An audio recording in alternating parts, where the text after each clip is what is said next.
My name is Susan Wachira. People know me mostly as Suzika Wachira. I'm a mother of 4.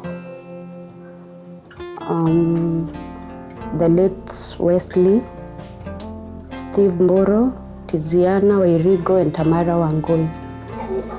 I'm in the transport business. I also do mtumba business. Wesley was 18 years old. He had just cleared Form 4 in Starehe Boys. And I was going to University of Mombasa for marine engineering. Then on 31st night of May, he fell ill. He had a headache. He woke me up at 2 a.m. He wanted some painkillers. I gave him some painkillers. Then the pain from the head started going to the neck. He had the neck pains. So I took him to hospital, to a clinic nearby. He was given some painkillers. Then we were asked to go to level 5 Thika. We went there. He was treated and admitted we went at 3 a.m. and he was admitted at 9:30. Between 3 a.m. and 9:30, he was in a semi-coma. He wasn't talking. So after we did some tests, they concluded it was meningitis. Then when he was starting to get his medication at 3 in the evening, he got his first injection. Then we were asked to leave the hospital and come back at 4. So we came back at 4, and he was there. He wasn't talking, but he was calling his sister's name. Then at 5, he left us. 5 p.m. We didn't get much information from the hospital, from level 5, but we did our own sourcing, and because it was bacterial infection, it moves really fast. And even those who get to heal, most of them are paralyzed. Because even at one time, he couldn't even walk. His limbs were weak. So we sourced and we got that information. Yeah, we had spent the whole day indoors, in fact, with him. We were watching some series. He cooked supper. We stopped watching at 12 midnight. Then at 2 a.m., he got unwell.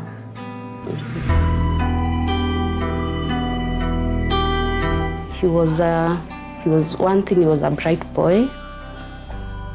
He performed very well in his KCP and was called to Starehe Boys. Then he's that obedient boy and close to almost everyone, especially the siblings. He was kind of their motivator, their hero. To me, he was my best friend. I could share everything and anything with him. You see, that firstborn son you got when you were pretty young, and it's like you've grown together.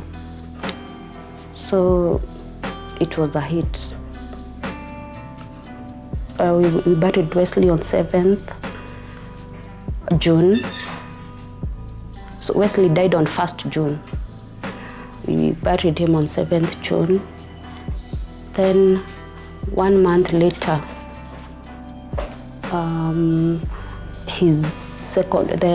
my second-born son is in a boarding school in Nyahururu. So on 1st July, that is exactly 1 month later, I get this call from the head teacher, and he was like, where are you? I told him I'm in Nairobi. Steve is unwell. He has bad headache and neck pains. So I couldn't even talk more. I was like, the headache and neck pains again, so I was scared. I called my cousin in Nyahururu. I asked her to go and pick him up, take him to hospital immediately, with the teachers also, before I knew what. It was around 6 in the evening. So from here to Nyahururu is almost 4 hours. So I was, one thing I'm confused, I don't know whether to go or stay. Then when my cousin reached the school, she was like, she called me, she was like, Susie, if it's possible to come, please come. So definitely in my mind, I was like, this is it. Now he's going again. I called my friends, my sister, we arranged, and we left here at 8. We went to Nyahururu. We were there by 2 a.m. We met, he was already admitted and given some injections, some antibiotics. But now this hospital, they were like, this is pneumonia. So I was a bit relieved. And I asked them, instead of me commuting from Juja to Nyahururu, every day I requested for a transfer. So we came with the boy. There's a mission hospital nearby here. We went there. He continued with the injections that were under the doctor in Nyahururu. So after the injections were over, he was feeling okay.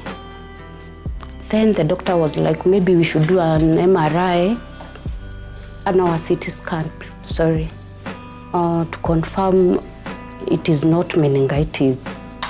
Because I don't see how neck pains and pneumonia they don't go along. So we went for the CT scan in Thika and returned it to Kalimoni Mission Hospital. Then the doctor there looked at it and was like, no, I don't know now what to do, because we've given him strong antibiotics. You have to see a physician. So I asked her what was wrong. Was there anything wrong? And then she explained to me, now this CT scan says he might be having meningitis, and you have to see a physician. I came back home with him, then called a few doctors. I was referred to one physician in Thika. We went that evening, same evening, and when the doctor took his temperature, it was very high. He was quite unwell, but looking well. So he was admitted immediately. And the doctor was like, no, Susan, if you don't have an insurance cover, start calling your friends, because this is gonna cost you. So me, I'm like, at that moment, I don't care about the cash and whatever. So he was admitted at St. Mary's Hospital in Thika, seeing a private doctor, private physician. Stayed there for close to 6 days. And because the bill was getting high, he was using original antibiotics, which were pretty expensive. They cost us like 5,000 a day for 14 days. So when we looked at the bill, they wanted him to stay for 14 days, but during the 6th day, we saw like the bill was a bit high. So we requested for discharge, and we can continue with the Kalimoni. So we got a referral, brought it to Kalimoni, and he completed his medication there. He stayed home for the whole of second term. Yet he's a candidate. He was a candidate. But at least we thank God, after the whole medication, we had to confirm again with a CT scan. And yeah, he was declared okay. Yeah.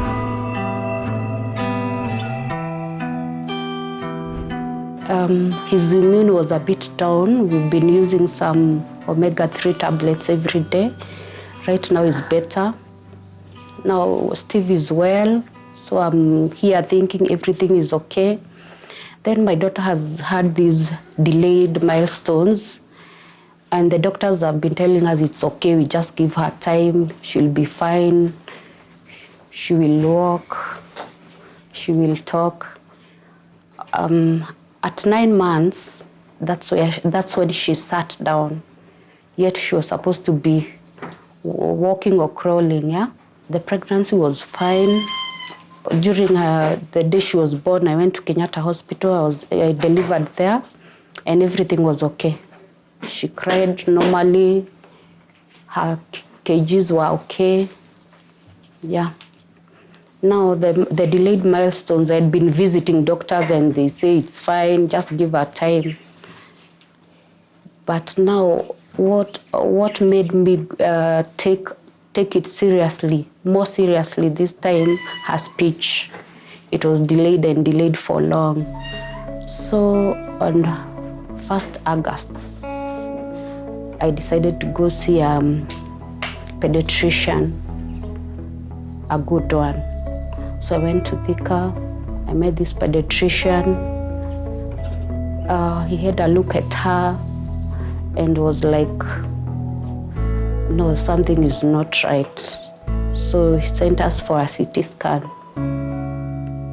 We went, did the CT scan, returned it to the pediatrician, and he was like, no, your daughter has this condition. It's called Dandy-Walker variant, stroke microcephaly. Dandy-Walker variant, he explained like, it's like a part of the vein in the brain is a bit bigger than usual. Then microcephaly, the head is a bit small than usual. Yeah. Then he was like, this is a condition you can do nothing about, but I'll send you to Kijabi Hospital and see what they can do. So I went to Kijabi Hospital, and they were like, there's nothing we can do. Just let her be. Maybe some therapy and much love.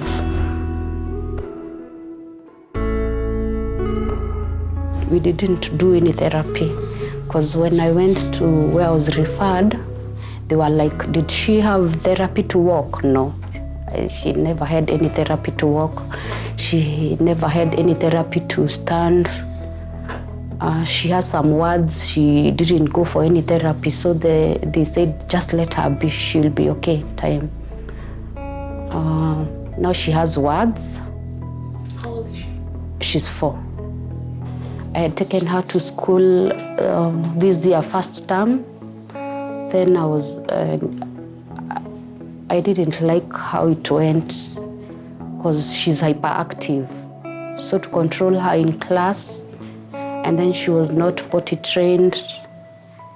Then I saw like she was suffering. So this last term and this term, she didn't go to school. Yeah, but she'll be joining school next year.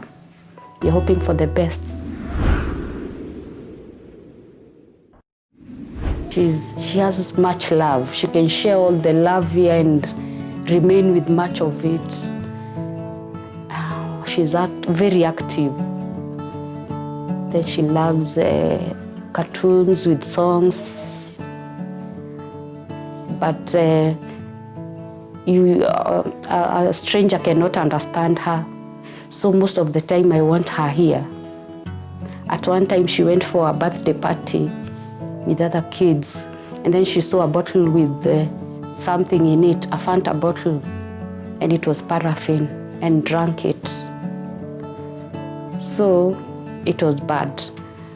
And that's why I keep her indoors and with people who understand her. Not exactly indoors, around here. I cannot allow her to go out with someone else when I'm not around. Yeah.